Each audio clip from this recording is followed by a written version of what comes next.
তো অনেকদিন পর ছাদে এসে ভিডিও করছি। আর এইখানে এই গোলাপের পাপড়িগুলো পড়ে আছে, কি সুন্দর লাগছে, শুকনো শুকনো হয়ে গেছে। আর আজকে ছাদে এসছে আমার সঙ্গে আমার রায়। ওকে ওকে আমি টুলটা সোজা করে বসিয়ে দিয়ে লেগেছে। মা কোথায় লেগেছে গোপাল? ওখানে। এই যে এটা আমার মিনি গোলাপ, যেটার গাছটা খুব সুন্দর হয়েছে, দুটো গাছই আমার।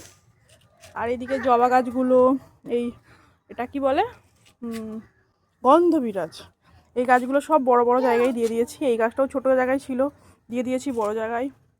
এই যে অনেক কুড়ি এসছে, খোল দিয়েছি, খুশে জল দেবো। সব গাছের গোড়ায় খোল দিয়ে দিয়েছি। আমি আগে কি করতাম না, সব খুশে ঠুসে নিয়ে তারপর আবার খোল দিতাম, আবার খুঁজতাম, আবার জল দিতাম। এখন মানে শর্টকাটে করার জন্য সব আগে খোলগুলো সব ছড়িয়ে দিয়েছি। দিয়ে এবারে কি করব, গাছগুলো পটাপাট খুশবো আর পটাপাট জল দেবো। আর একটা ছাদের গাছে প্রথমবার আমার একটা লাউ হয়েছে। তাই আমার ওই যে দেখুন, এই যে লাউ, এই প্যাকেটটাই গাছটা বসিয়েছি, ওইখানে লাউটা হয়েছে।